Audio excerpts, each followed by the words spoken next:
Hello friends, welcome back my YouTube channel study with Surendra. आज हम आप लोगों को दृष्टि दोष अथवा डिफेक्ट्स ऑफ विजन के बारे में बताएंगे। तो पूरी जानकारी के लिए मेरा पूरा वीडियो अंत तक ध्यान से देखिए। और यदि अभी तक हमारे चैनल को सब्सक्राइब ना किया हो तो सब्सक्राइब जरूर कर लीजिए। चलिए शुरू करते हैं। तो जब आँखों की समंजन क्षमता क्षीण हो जाती है तो हमें स्पष्ट दिखाई नहीं देता है और दृष्टि धुंधली हो जाती है। इसी स्थिति को दृष्टि दोष कहते हैं। इस परिभाषा को अच्छे से समझा देते हैं। तो आँखों की समंजन क्षमता क्या है, इसका वीडियो मेरे चैनल में अपलोडेड है। आप लोग चैनल में जाकर के पूरी जानकारी प्राप्त कर सकते हैं। फिर भी समंजन क्षमता क्या है बता देता हूँ। आँखों द्वारा लेंस की फोकस दूरी को समायोजित करने की क्षमता ही आँख की समंजन क्षमता कहलाती है। यानी आँखों के द्वारा लेंस की फोकस दूरी को समायोजित करना ही समंजन क्षमता होती है। और जब आँखों की समंजन क्षमता क्षीण हो जाती है या कम हो जाती है या खत्म हो जाती है तो हमें ठीक से दिखाई नहीं देता है। इसी स्थिति को दृष्टि दोष कहा जाता है। यहीं पर बता दें कि जब समंजन क्षमता कम होती है तब प्रतिबिंब हमारी आँख की रेटिना पर नहीं बनता है, बल्कि आँख में प्रतिबिंब रेटिना के आगे या पीछे बनता है। इसीलिए वस्तु स्पष्ट नहीं दिखाई देती है। क्योंकि हमने पिछले वीडियो में आँख की संरचना में बताया था कि किसी भी वस्तु का प्रतिबिंब आँख की रेटिना पर बनता है तभी हमें वह वस्तु स्पष्ट रूप से दिखाई देती है। और यहाँ समंजन क्षमता कम होने से रेटिना पर प्रतिबिंब नहीं बना बल्कि आगे या पीछे बना, इसीलिए हमें वस्तु दिखाई नहीं दी या दिखाई नहीं देती है। तो इसी स्थिति को दृष्टि दोष बोलते हैं। अब आप लोगों को दृष्टि दोष क्या है अथवा दृष्टि दोष की परिभाषा अच्छे से समझ में आ गई होगी। तो आँख में कई प्रकार के दृष्टि दोष पाए जाते हैं। पहला निकट दृष्टि दोष अथवा मायोपिया कहा जाता है। दूसरा है दूर दृष्टि दोष अथवा हाइपरमेट्रोपिया। तीसरा है जरा दूरदर्शिता। चौथा है अबिंदुकता। और पांचवा है वर्णांधता अथवा कलर ब्लाइंडनेस। चलिए इनको एक एक करके समझा देते हैं। तो पहला है निकट दृष्टि दोष अथवा मायोपिया। तो आँख का वह दोष जिसमें पास की वस्तुएं तो स्पष्ट दिखाई देती हैं लेकिन एक निश्चित दूरी से आगे की वस्तुएं स्पष्ट नहीं दिखाई देती हैं, तो उसे ही निकट दृष्टि दोष कहते हैं। अर्थात जब व्यक्ति को पास की वस्तुएं स्पष्ट दिखाई दें और दूर की वस्तुएं स्पष्ट दिखाई ना दें तो उसे ही मायोपिया अथवा निकट दृष्टि दोष कहा जाता है।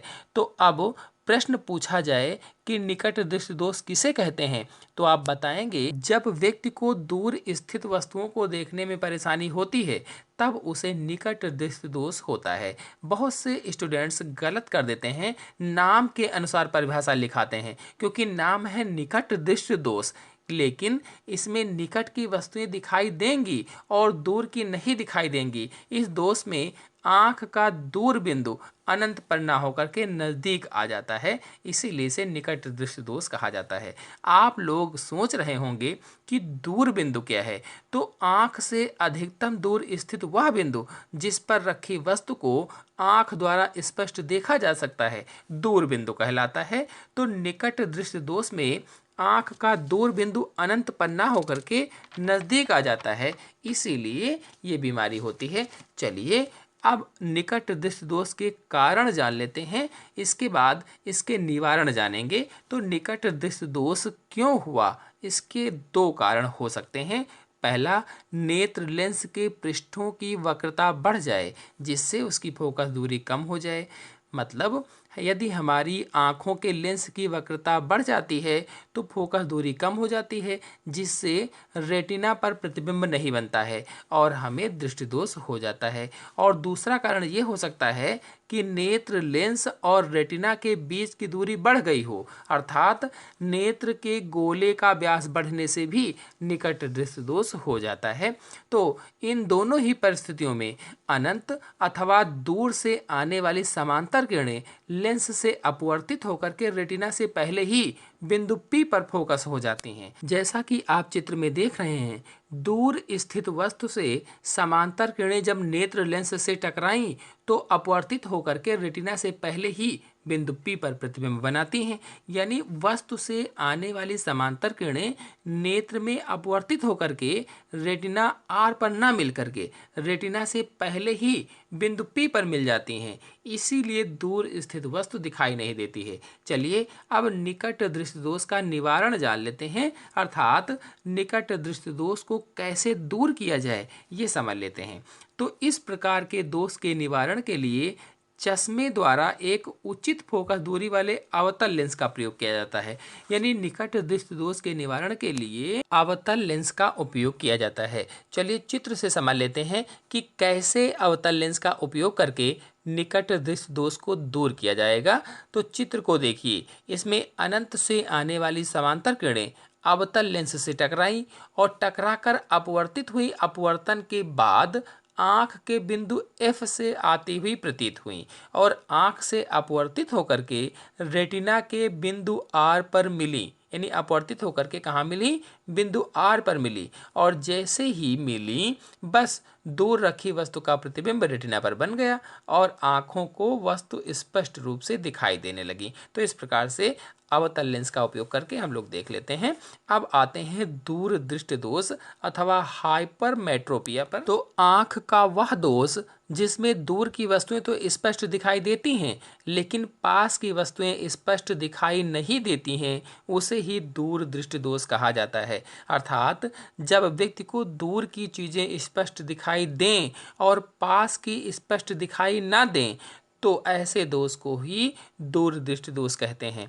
इस दोष में आँख का निकट बिंदु 25 सेंटीमीटर पर न होकर के दूर खिसक जाता है। बता दें कि आँख से दूर स्थित वह बिंदु जिस पर रखी वस्तु को आँख से स्पष्ट देखा जा सकता है निकट बिंदु कहलाता है। और एक स्वस्थ आँख के लिए स्पष्ट देखने की कम से कम दूरी 25 सेंटीमीटर होती है। तो कुल मिलाकर जब व्यक्ति को पास की वस्तुएं स्पष्ट दिखाई न दें तो उसे दूर दृष्टि दोष कहा जाता है। नाम से भ्रमित नहीं होंगे, नाम तो है दूर दृष्टि दोष, लेकिन इसमें पास की वस्तुएं दिखाई नहीं देती हैं जबकि दूर की वस्तुएं दिखाई देती हैं।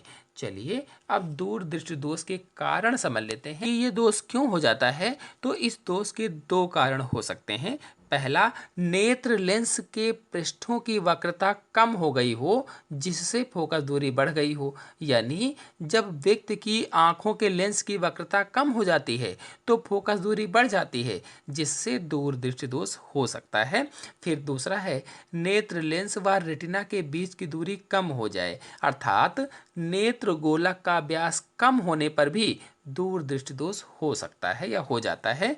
इन दोनों कारणों की वजह से वस्तु का प्रतिबिंब रेटिना पर न बनकर उसके पीछे बनता है। अभी जब निकट दृष्टि दोष मैंने बताया था तब वस्तु का प्रतिबिंब रेटिना के आगे बना था, लेकिन दूर दृष्टि दोष में मैं बता रहा हूँ कि वस्तु का प्रतिबिंब रेटिना पर न बन करके उसके पीछे बनता है। हम सभी लोग जानते हैं कि जब किसी वस्तु का प्रतिबिंब रेटिना पर बनता है तो उस वस्तु का प्रतिबिंब स्पष्ट दिखाई देता है और रेटिना पर नहीं बनेगा तो स्पष्ट नहीं दिखाई देगा। अब यहाँ पर रेटिना पर न बन करके उसके पीछे बना है, इसीलिए दूर दृष्टि दोष हो गया है। चित्र में देखिए, इसमें पास से आने वाली किरणें नेत्र से अपवर्तित होकर रेटिना आर पर नहीं मिली हैं बल्कि रेटिना के पीछे बिंदु पी पर मिलती हैं, इसीलिए पास की वस्तु स्पष्ट दिखाई नहीं देती है। चलिए अब इस दोष का निवारण कैसे करेंगे ये जान लेते हैं। तो दूर दृष्टि दोष का निवारण समझ लेते हैं।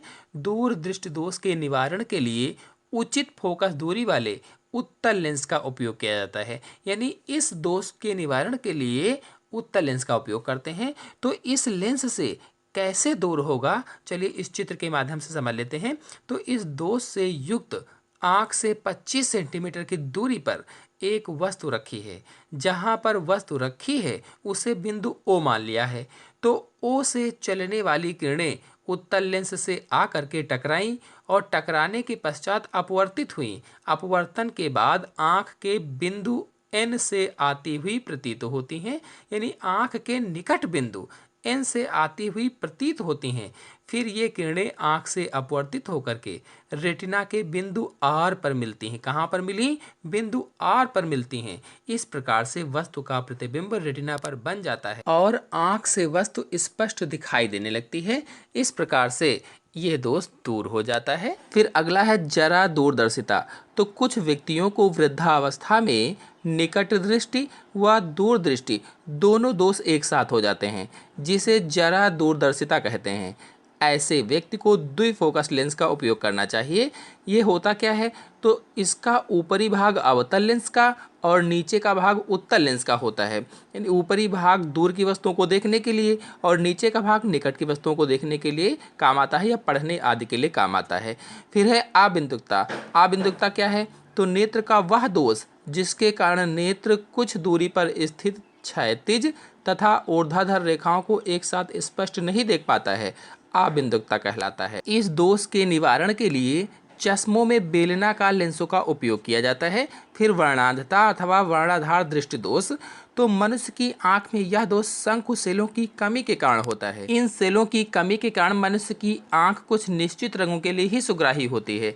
यह दोष मनुष्य की आंख में आनुवांशिक होता है। यह इस पर फुल वीडियो देखना चाहते हैं तो मेरे चैनल बायोलॉजी साइंस एसके में अपलोडेड है, आप लोग जाकर के देख सकते हैं। वर्णांधता पर मैंने उसमें फुल चित्र सहित समझाया हुआ है डिटेल से। तो आशा है आप सभी लोगों को दृष्टि दोष अच्छी तरह से समझ में आए होंगे। तो आज के अंक में इतना ही। अगले अंक की जानकारी के लिए मेरे चैनल को सब्सक्राइब कर लीजिए और साथ में बेल आइकन को भी प्रेस कर लीजिए ताकि आने वाले अगले वीडियो की नोटिफिकेशन आपको सबसे पहले प्राप्त हो जाए।